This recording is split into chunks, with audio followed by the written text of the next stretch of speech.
मद्रास में theosophical society के कार्यालय में बैठे दो व्यक्ति समाचार पत्र पढ़ रहे थे। कर्नल ऑलकॉट बाहर से आए तो उनकी बाहें खिली हुई थी। लो सुनो, समाचार आया है कि उस सन्यासी सच्चिदानंद को उसके भक्तों ने सूली पर चढ़ा दिया, जैसे ईसा को यहूदियों ने चढ़ाया था। पहला व्यक्ति भी चिहुक कर बोला, सच? क्या हुआ? कुछ पूछा न जाना और भेज दिया उसको अमेरिका। धर्म संसद के आरंभ होने में अभी महीना भर पड़ा है और उसके पास न भोजन के लिए पैसे हैं न शीत ऋतु के लिए ऊनी कपड़े। ठंड में अकड़कर मर जाएगा वह शैतान तो। भगवान हमारा भला करे। आपको कैसे सूचना मिली कर्नल? उसका वह शिष्य अलासिंगा गली गली पैसे इकट्ठे करता डोलता फिर रहा है। वैसे बहुत प्रसन्न होने की बात नहीं है। वह वहां किसी धनी महिला को पटा लेगा। तुम नहीं जानते उसे, बहुत सारे गुर हैं उसके पास। पहले व्यक्ति ने कहा। कर्नल ऑलकॉट सहमत नहीं हुए। अरे छोड़ो, इस समय अमेरिका की जो हालत है जानते भी हो। मंदी चल रही है वहां, बैंक बंद हो रहे हैं, व्यापार घाटे में जा रहे हैं, चारों ओर बेकारी फैली हुई है। इस समय उसे कोई घास भी नहीं डालेगा। कोई ना डाले घास, उसका क्या है, हाथ में कटोरा लेगा और भिक्षा मांगने चल देगा। भारत नहीं है वह कि कटोरा लेकर भिक्षा मांगने चल देगा। कर्नल ऑलकॉट ने कहा, पकड़कर जेल में डाल देंगे उस बच्चू को। सड़क पर सोएगा तो बर्फीली रात की ठंड में अकड़कर मर जाएगा और भीख मांगेगा तो जेल में सड़कर मरेगा। वे तीनों परमानंद की स्थिति में जोर से हंसे। अलासिंगा मन्मथनाथ भट्टाचार्य के घर पहुंचे। क्या बात है पेरुमल, कुछ घबराए हुए लगते हो? अलासिंगा ने स्वामी का तार मन्मथनाथ की ओर बढ़ा दिया। हमने अपने मूर्ख उत्साह के कारण स्वामी जी को बहुत बड़ी कठिनाई में डाल दिया है। मन्मथ बाबू ने तार पढ़ा। ओ, पर हमें धर्म संसद के आरंभ होने की ठीक ठीक तिथि ज्ञात क्यों नहीं हुई? कौन बताता? अलासिंगा ने कहा। हिंदू के संपादक अय्यर धर्म संसद की परामर्शदाता समिति में थे, किंतु उनको न उसमें सम्मिलित होना था न किसी को भेजना था। उनसे ही हमने यह उड़ता उड़ता समाचार सुना था। इससे अधिक तो वे भी नहीं जानते थे। यहाँ से किसी ने पत्र व्यवहार तो किया ही नहीं। पर भारत में किसी को तो ठीक ठीक सूचना होगी। जो कुछ मुझे अब ज्ञात हुआ है वह इतना ही है कि धर्म संसद के प्रबंधकों ने अपने परामर्शदाताओं के रूप में भारत से जिनको चुना वे हैं कलकत्ता के प्रताप चंद्र मजूमदार, बम्बई के बीबी नागरकर। ये दोनों ही ब्राह्म समाजी हैं, स्वयं को हिंदू मानते ही नहीं, तो हमें समाचार कहाँ से मिलता? यह कौन सी बुद्धि है कि विश्व भर के धर्मों की संसद हो और उसमें एक भी हिंदू प्रतिनिधि ना हो? मन्मथ बाबू बोले। वे हिंदुओं का प्रतिनिधित्व नहीं चाहते, अलासिंगा ने कहा। वे आर्य समाज, ब्राह्म समाज, जैन समाज, बौद्ध समाज के प्रतिनिधि को निमंत्रित करते हैं ताकि हिंदू स्वयं को एक मान ही न सकें, छोटे छोटे संप्रदायों में बंटकर आपस में ही लड़ मरे। लगता तो कुछ ऐसा ही है। वह तो हुआ सो हुआ। अब स्वामी जी को कुछ पैसे तत्काल भेजे जाने चाहिए। मैं यहाँ से प्रयत्न कर रहा हूँ, आप खेतड़ी के महाराज से संपर्क करें। वह तो मैं करूँगा ही, किंतु यह हुआ कैसे? मन्मथनाथ जैसे अपने आप से पूछ रहे थे। उनको जो 170 पौंड ड्राफ्ट के रूप में दिए थे, कहीं वे खो तो नहीं गए? आप ऐसा क्यों सोच रहे हैं? अरे, इतनी जल्दी उनके पैसे समाप्त नहीं हो सकते। मनमथ बाबू बोले, या तो वे कहीं खो बैठे हैं या फिर किसी ने उन्हें ठग लिया है। मनमथ बाबू बोले, कुछ पैसे अजीत सिंह ने भी तो भेज दिए होंगे। कहीं ऐसा तो नहीं कि स्वामी जी वहां की महंगाई देखकर घबरा उठे हों? जो भी हुआ हो, अलासिंगा ने कहा, हमें कुछ ना कुछ तो करना ही होगा। दीवान जी, हुक्म। आपने अपनी ओर से निस्संदेह बहुत अच्छा प्रबंध कर स्वामी जी को अमेरिका भेजा, किंतु वे तो वहां महान संकट में हैं। मैंने मनमथ बाबू का पत्र देख लिया है महाराज। तो यह सब क्या है? सोचना चाहिए था ना कि वहां इतनी महंगाई है, स्वामी जी के पास न रहने का स्थान है, न भोजन की व्यवस्था और न ही ऊनी कपड़े। उन्हें तत्काल 500 रुपये भेजिए। जगमोहन लाल अकबका गए। ऐसी बात है तो उन्हें कोई बड़ी राशि भेज दें।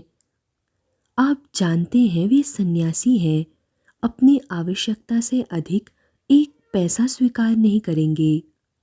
अभी इतने ही भेजिए, पर भेजिए तत्काल। वह कंपनी है ना, थॉमस कुक एंड सन, उनके माध्यम से भेजिए। रुपए उन्हें शीघ्रातिशीघ्र मिलने चाहिए। राजा अजीत सिंह के मन पर एक भारी बोझ था। महाराज, मनमथ बाबू ने बड़ा स्पष्ट लिखा है कि उनकी समझ में नहीं आ रहा कि स्वामी जी की इतनी जल्दी पैसों की आवश्यकता क्यों पड़ गई। मुंशी जी बोले, इसका अर्थ है कि पैसों की यथेष्ट व्यवस्था की गई थी। वह सब ठीक है, अजीत सिंह बोले, व्यवस्था की गई होगी, किंतु मेरे लिए महत्वपूर्ण यह है कि इस समय स्वामी जी को पैसों की आवश्यकता है।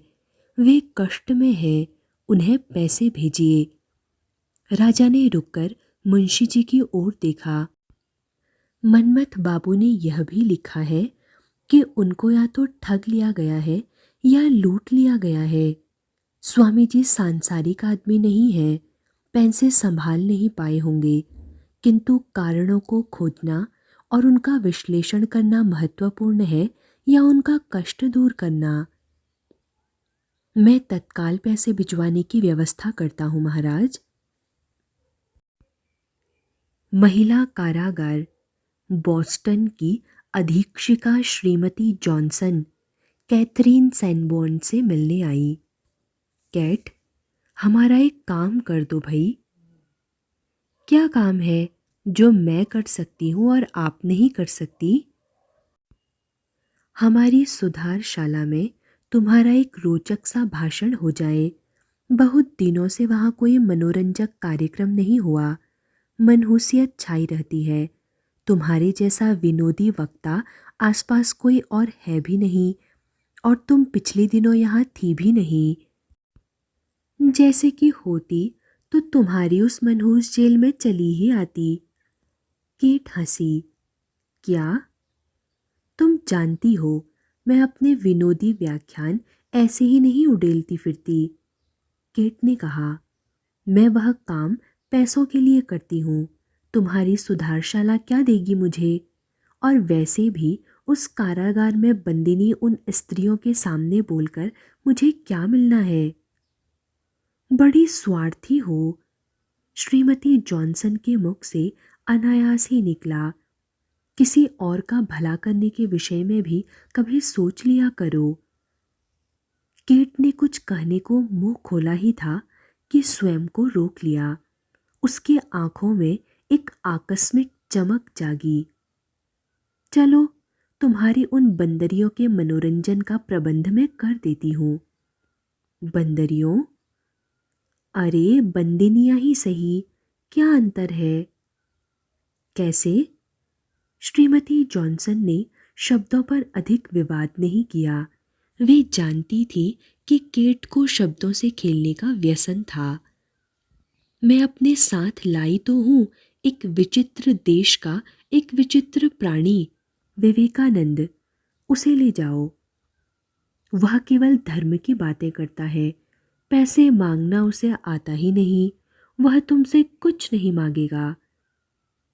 मेरी वे बंदनियां धर्मोपदेश सुनेंगी? और वैसे भी वह ईसाई नहीं है।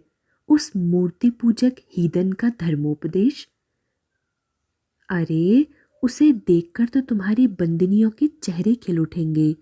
अपने सुंदर चेहरे और उस भगवे परिधान में वह सन्यासी नहीं, भारत से आया कोई महाराजा लगता है। और वह बुढ़ाऊ नहीं है, युवा है एकदम, 30 वर्षों का भी नहीं होगा। श्रीमती जॉनसन कुछ विचार कर बोली, सच कह रही हो? एकदम सच, 100% सच। 19 अगस्त 1893 को महिला कारागार बॉस्टन में स्वामी आए। अधीक्षिका श्रीमती जॉनसन अपने कार्यालय में बैठी थी। स्वामी को प्रवेश करते देख वे उठकर खड़ी हो गईं। उनका मुख विस्मय से खुल गया। कुछ सजग होकर उन्होंने स्वागत किया। आपकी बड़ी कृपा है स्वामी जी, हमारे निमंत्रण पर आप पधारे। किसी सन्यासी को यहाँ बुलाने का मेरा पहला ही अवसर है। किसी धार्मिक प्रयोजन से चर्च के कोई पादरी आए हों तो आए हों, किंतु व्याख्यान के लिए। आप चिंता न करें, मेरा भी किसी कारागार में आने का यह पहला ही अवसर है श्रीमती जॉनसन। हम इसे कारागार नहीं, सुधारशाला कहते हैं। क्या सचमुच ही उन्हें सुधारने का प्रयत्न किया जाता है? आप स्वयं अपनी आंखों से देख लें। हम उन्हें दंडित नहीं करते, बाहर के दुष्ट प्रभावों से उनकी रक्षा कर उनको सुधरने का पूरा अवसर देते हैं। आश्चर्यजनक, बंदियों से इतना सहृदय व्यवहार। उनका चरित्र सुधर जाए तो वे लौटकर समाज के उपयोगी अंग बन सकते हैं। इसीलिए हम चाहते हैं कि आप उनको अपने देश की परंपराओं और रीति रिवाजों के विषय में बताएं। श्रीमती जॉनसन ने कहा, ये महिलाएं अपराध के अतिरिक्त भी कुछ चर्चा सुने, कुछ अच्छी बातें सीखें और अपने जीवन को सुधारें। स्वामी कुछ भावुक हो उठे। मैं किसी दुखी के कुछ काम आ सकूं तो मेरा जीवन सार्थक हो जाएगा। स्वामी एकांत में व्याकुल से टहल रहे थे। उनके मन में विचारों का झंझावात चल रहा था। मैं अपने देश की दशा के विषय में सोचता हूँ तो मेरे प्राण व्याकुल हो उठते हैं। भारत में हम निर्धनों को, साधारण लोगों को, पतितों को क्या समझते हैं और उनके साथ कैसा व्यवहार करते हैं। उनके लिए न कोई उपाय है, न बचने की राह, न उन्नति का कोई मार्ग ही। भारत के दरिद्रों का, पतितों का, पापियों का कोई साथी नहीं है, कोई सहायक नहीं है। वे कितना भी प्रयत्न क्यों ना करें, वे कुछ नहीं कर सकते। दिन प्रतिदिन डूबते जा रहे हैं। भारत में नारी संबंधी आदर्श बहुत महान है, किंतु उनकी वर्तमान स्थिति अच्छी नहीं है। हम शाक्त हैं, किंतु शाक्त का अर्थ क्या है? शराब और भांग का सेवन। स्वामी ने आकाश की ओर देखा। हे प्रभु, क्यों नहीं मेरे देशवासियों को समझाते कि जगत में सर्वव्यापक महाशक्ति तुम ही हो। जो स्त्रियों को तुम्हारी शक्ति का रूप माने, वही शक्ति का पुजारी है। सहसा वे कुछ आत्मलीन हो गए। यहाँ लोग अपनी स्त्रियों को इसी रूप में देखते हैं। हम लोग स्त्री जाति को नीच, अधम, महाहेय और अपवित्र कहते हैं। फल हमारे सामने है। हम लोग पशु, दास, उद्यमहीन एवं दरिद्र हो गए। शक्ति के बिना संसार का उद्धार नहीं हो सकता। भारत में शक्ति का निरादर होता है। वे जैसे चौंक गए, मन में कुछ उजाला हुआ। उस अनुपम शक्ति को भारत में पुनः जागृत करने के लिए ही क्या माँ का जन्म हुआ है? उन्होंने अपनी आंखें बंद कर ली। उनके मन में एक चित्र उभरा, श्री माँ का एक अत्यंत भव्य चित्र। उनकी आंखों से वात्सल्य और प्रेरणा की धारा बहकर स्वामी को जैसे निमज्जित कर रही थी। माँ, तुम्हें केंद्र बनाकर फिर से गार्गी और मैत्री जैसी नारियों का जन्म संसार में होगा। स्वामी ने पुनः अपनी आंखें बंद कर ली। माँ, कल महिला कारागार देखा, बंदियों से ऐसा सहृदय व्यवहार। भारत के दरिद्रों, पतितों और पापियों का कोई साथी नहीं, कोई सहारा देने वाला नहीं, उनका निस्तार नहीं है। क्रूर समाज उन्हें जो चोट पहुंचा रहा है उसका अनुभव वे कर रहे हैं, पर वे नहीं जानते कि चोट कौन कर रहा है। वे भूल गए हैं कि वे भी मनुष्य हैं। परिणाम है पराधीनता। कुछ देर स्वामी मौन रहे और पुनः बोले, चिंतनशील लोगों ने विचार भी किया तो दुर्भाग्यवश उसका दोष हिंदू धर्म के मत्थे मड़ा। स्वामी ने आंखें मूंद कर अपने गुरु को स्मरण किया। ठाकुर, वे मानते हैं कि संसार के इस सर्वश्रेष्ठ धर्म का नाश ही समाज की उन्नति का एकमात्र उपाय है। वे नहीं समझते कि दोष धर्म का नहीं है। धर्म तो सिखाता है कि संसार भर के सभी प्राणी हमारी ही आत्मा के विविध रूप हैं। वे विचारवान होकर भी नहीं समझते कि इस हीन अवस्था का कारण है धर्म पर आचरण नहीं करना, समाज में सहानुभूति का अभाव। स्वामी एक वृक्ष के पास रुक गए।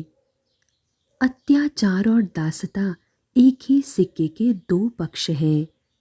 पृथ्वी पर ऐसा कोई धर्म नहीं है जो हिंदू धर्म के समान इतने उच्च स्वर में समानता के गौरव का उपदेश देता हो, और पृथ्वी पर ऐसा कोई समाज नहीं है जो हिंदू समाज के समान गरीबों और नीच जाति वालों का गला ऐसी क्रूरता से घोंटता हो। स्वामी ने सिर उठाकर आकाश की ओर देखा। प्रभु, तुमने मुझे दिखा दिया है कि इसमें दोष धर्म का नहीं, उनका है जो ढोंगी और दंभी है, जो पारमार्थिक और व्यावहारिक सिद्धांत के रूप में अनेक प्रकार के अत्याचारों के अस्त्रों का निर्माण करते हैं। युगों के मानसिक, शारीरिक और नैतिक अत्याचार ने ईश्वर के प्रतिरूप इस मनुष्य को भारवाही पशु और भगवती की प्रतिमा स्त्री को संतान को जन्म देने वाली दासी बना दिया है। उनकी आंखें पुनः आकाश की ओर उठ गईं। आंखों में अश्रु आ गए, कंठ अवरुद्ध हो गया। मुझे शक्ति दो प्रभु कि मैं इनके लिए कुछ कर सकूं। स्वामी ब्रिडी मेडोज के भीतर आ रहे थे। द्वार पर ही केट मिल गई। बाहर किससे बातें कर रहे थे स्वामी? अपने ईश्वर से। उससे तो अच्छा था कि थोड़ी देर मेरे पास ही बैठ जाते, मैं तुम्हारी बातों का उत्तर तो देती। स्वामी हंसे। वह उत्तर ही नहीं देता, कुछ प्रश्न और उन प्रश्नों का समाधान करने की सामर्थ्य भी देता है। केट भौचक सी उन्हें देखती रही और फिर संभल कर मुस्कुराई। शायद अपनी इसी चातुरी के कारण तुम यहाँ की स्त्रियों में बहुत लोकप्रिय होते जा रहे हो। वह रुकी। तुम्हें स्मरण है ना, कल तुम्हें बॉस्टन जाना है? हाँ, और वहाँ एक बड़े महिला क्लब में मुझे व्याख्यान देना है जो रमाबाई की सहायता कर रहा है। हाँ, पर मैं यह स्मरण दिला रही हूँ कि बॉस्टन में कुछ कपड़े भी खरीदने हैं। अमेरिका में अधिक दिन रहना है तो तुम्हारे इस विचित्र परिधान से काम नहीं चलेगा। देखते नहीं हो, मार्ग में तुम्हें देखने के लिए भीड़ लग जाती है। केट बोली, यहाँ काले रंग का एक लंबा कोट पहनो, वह सम्मानजनक लगता है। किंतु मेरा यह भगवा परिधान। व्याख्यान देने के समय के लिए एक गेरुआ पहनावा और पगड़ी रख लो। मेरा कहा मानो, यहाँ की महिलाएं यही चाहती हैं। यहाँ हमारी ही प्रभुता है। हमारी सहानुभूति के बिना काम नहीं चलेगा। किसी काम में सफलता नहीं मिलेगी तुम्हें। और उन कपड़ों पर जो खर्च आएगा। हाँ, खर्च तो आएगा, केट ने कहा। जाड़ों के कपड़ों का भी ऑर्डर देना है। बहुत साधारण वस्त्र लिए जाएं तो भी 150 रुपयों में हो जाएगा? स्वामी ने पूछा। नहीं, रुपयों में। हिसाब करती है, 300-400 रुपये तो लग ही जाएंगे। पर स्वामी, कुछ भले आदमी तो लगोगे। देखो, यहाँ की महिलाएं पुरुषों के वस्त्रों पर बहुत ध्यान देती हैं और इस विषय में बहुत हठी हैं। फिर इस देश में स्त्रियों की ही प्रभुता है। पादरी लोग इनसे खूब धन निचोड़ लेते हैं। महिलाएं ही प्रतिवर्ष रमाबाई की ढेर सारी सहायता करती हैं। अब तुम अपने विषय में सोच लो। स्वामी मुस्कुराए। जैसी आपकी इच्छा श्रीमती कैथरीन सैनबोर्न। केट से सूचना पाकर उनके चचेरे भाई फ्रैंकलिन बेंजामिन सैनबोर्न उनसे मिलने आए। एक सच्चा हिंदू साधक, भक्त भी है। यह व्यक्ति तो शोध के लिए बड़ा रोचक विषय है। फ्रैंकलिन हंसे। रोचक नहीं, वह सरस है, सुरुचिपूर्ण भी है। केट ने संशोधन किया। इस समय कहाँ है? भीतर एकांत में बैठा ध्यान कर रहा है। कभी अपने ईश्वर से बातें कर रहा होता है, कभी दीवारों से। देखो, मैं अब इतना छोटा बच्चा भी नहीं हूँ कि कोई बौद्ध गुह्य साधक मुझे मूर्ख बना सके। पर वह बौद्ध तो नहीं है, केट ने कहा। तो ब्राह्म विद्यावादी होगा, थियोसोफिस्ट। नहीं, वह थियोसोफिस्ट भी नहीं है। वह हिंदू है, शुद्ध परंपरावादी सनातनी हिंदू। तुम तो अपने हल्के फुल्के उपन्यास और यात्रा वृत्तांत लिखो, फ्रैंकलिन ने कहा। साधना और धर्म के चक्कर में मत पड़ो। मुझे स्वयं उससे बात कर अपना आकलन करने दो। 24 अगस्त 1893 को सालेम में श्रीमती केट टैनेट वुड्स के घर 166 नाथ स्ट्रीट सालेम में थॉट एंड वर्क क्लब की बैठक हो रही थी। श्रीमती केट टैनेट वुड्स उनकी अध्यक्षा थी। अनेक महिलाएं उपस्थित थी। कक्ष के एक कोने में एक मेज पर चाय, कॉफ़ी तथा अन्य अनेक प्रकार के पेयों का प्रबंध था।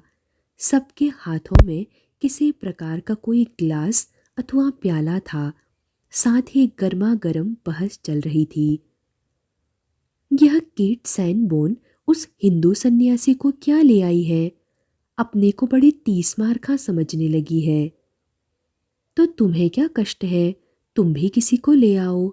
ना हो तो उस सन्यासी को ही केट से झटक लो, दूसरी महिला ने कहा। बहुत सुंदर है क्या? तीसरी ने पूछा। काला है और मूर्ति पूजक है, पहली महिला ने वितृष्णा से कहा। बकवास बंद करो, पहली महिला रुष्ट हो गई। बात को समझने का प्रयत्न करो। हमारा क्लब इतना प्रतिष्ठित हो चुका कि केट को इससे ईर्ष्या होने लगी है। हमें नीचा दिखाने के लिए वह इस हिंदू सन्यासी को कहीं से पकड़कर लाई है। श्रीमती वुड्स ने कुछ उच्च स्वर में कहा। जरा शांत हो जाइए, और कुछ गंभीर भी। मैं केट सैनबोर्न के घर उस सन्यासी से मिल चुकी हूँ। वह चाहे उसका प्रदर्शन कर रही हो या शेखी बघार रही हो। मैंने यह बैठक इसलिए बुलाई है क्योंकि मुझे लगता है कि हमें उसका एक भाषण अपने क्लब में रखना चाहिए। एक दूर और विचित्र देश से आया व्यक्ति हमें कुछ ना कुछ नया अवश्य बताएगा। मेरा विश्वास कीजिए, वह व्यक्ति विद्वान है। हाँ, व्याख्यान हो, ठीक तो है, तीसरी महिला ने कहा। लाया कोई भी हो, वह कोई हीरो का नेकलेस तो है नहीं कि जो लाया है उसी के गले में ही पड़ा रहे। हम भी उसे अपने क्लब में बुला सकते हैं। श्रीमती वुड्स पुनः बोली, मेरी बात सुनिए, मैं उसे धर्म चर्चा के लिए बुलाना चाहती हूँ। पागल हो तुम? वह हीदन है, मूर्ति पूजक, उसी धर्म का है जिसने बाल विधवाओं की दुर्गति कर रखी है, जिसमें स्त्रियों का कोई सम्मान नहीं है। पंडिता रमाबाई ने क्या बताया था हमें? पहली महिला ने कहा। तीसरी महिला तमक कर कुछ कहने को हुई कि दूसरी महिला ने उसे रोक दिया। तो इसमें परेशानी की क्या बात है? भारत में महिलाओं की दशा पर भी उसका भाषण करवा लेते हैं। अपने आप ही घिर जाएगा। जितनी पिटाई चाहो कर लेना और जितना चाहो देख भी लेना, तीसरी महिला ने कहा। फिर वही पहली महिला तड़प कर बोली, तो इतना क्यों चिढ़ती है कनखन्नी? तीसरी महिला ने जैसे चुनौती दी। मैं तो स्वामी को 10 जगह बुलाऊंगी, वह कौन से उसके लिए पैसे मांगता है। श्रीमती वुड्स बोली, आपको सूचना दे दूं कि मैंने उस सन्यासी को अपने घर अतिथि के रूप में रहने का निमंत्रण दिया है। वह सहमत हो गया है। 28 अगस्त को वह सालेम आएगा। आप लोगों की सहमति हो तो उसी दिन संध्या समय उसका भाषण रख लें। अब तक चुप रहने वाली चौथी महिला ने अपना परामर्श दे डाला। मोहल्ले के बच्चों के लिए भी उसका एक भाषण करवा देना, उनका ज्ञान वर्धन ही होगा। हाँ, वह कौन सा पैसे मांगता है?